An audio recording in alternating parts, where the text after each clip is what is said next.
everyone, it's Christy Haig here to share with you a digital scrapbooking tip. This is a layout I'm working on using Walking on Sunshine by Zoe Pern, and I want to interweave this flag banner with my title alpha here. And so I have it mostly set up the way I want it. You see I have it kind of winding in and out these letters. But right here I have the letter V, and I'd like to have the flags go under the first part of the letter V and over the second part of the letter V. So I'm going to share with you the digital trick to use to accomplish that.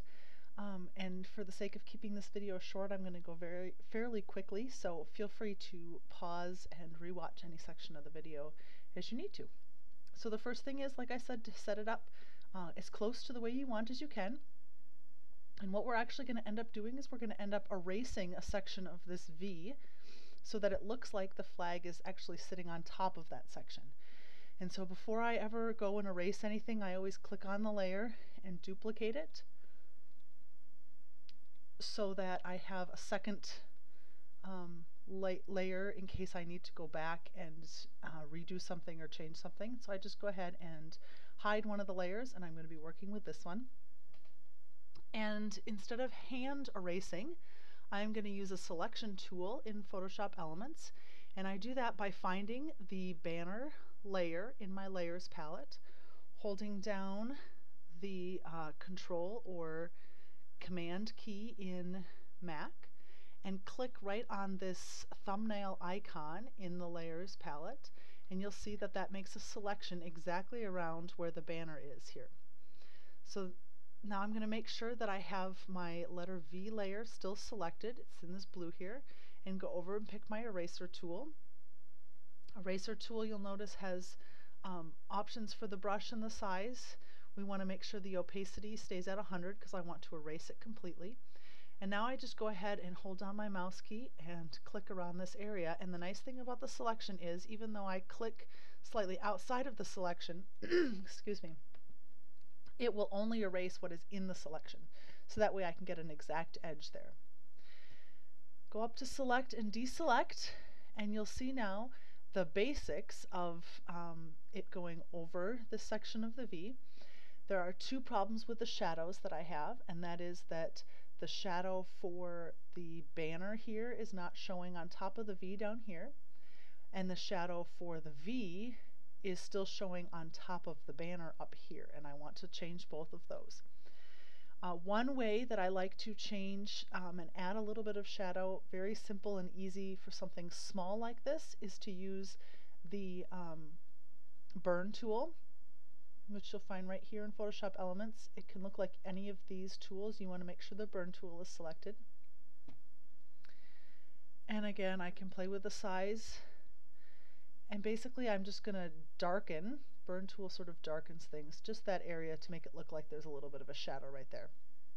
You can also use any of the techniques for adding, drawing in your own shadow on a new layer also if you'd like to. Now, to get rid of the shadow up on the top of this V, I need to go over to my layers palette and right click on that layer and choose Simplify Layer.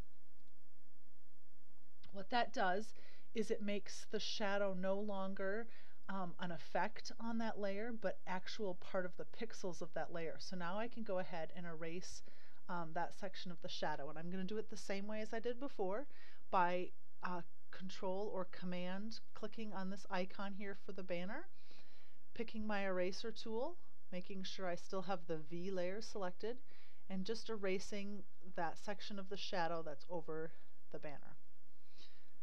Deselect that area, and you can see now that it's much more realistically looking like it's going under and over that section of the V. One more trick to making the intertwining looking a little bit more realistic is that this banner would actually be bending around the letters as it goes. And one way to get that effect is to use the dodge and burn tools again. And so I'm going to select the banner layer down here. And again, because I'm making alterations to the actual element, I'm going to go up and duplicate my layer And this time, instead of hiding one, I'm actually going to take the top of my duplicated layers and clear the layer style so that I don't see that double shadow like I was doing. And I'll show you why I do this in a little minute, but I'm going to go over and choose my dodge and burn. The dodge tool is this one right here. The dodge tool will lighten an area, and so you will want to use that on the sections that should be up, and the burn tool will darken an area, so you want to use that on the sections that would be down. So I'm just going to do this rather quickly. If I had more time, I would certainly be spending being a little bit more careful on it, but what I'm doing is just adding the dodge here, and you'll see it looks like it's lifted up a little bit, and then I go over and add the burn tool where it goes down, and it makes it look like it kind of bends over that section of the V. And I'll do the same thing over here by the eye, down and up, making it look like it comes up over that eye, and where else? Probably right here it would kind of bend around the eye. Now the reason that I did this in a new layer is you'll see that it really is extreme the way that I added the dodge and burn, and I really like to do that so I can make sure that it's getting the way I want. But then what I do is I go back and keep this top layer selected. I go ahead and lower the opacity until it looks more realistic, so that it's not so sharp. So there you have it, intertwining the flag with the title alpha.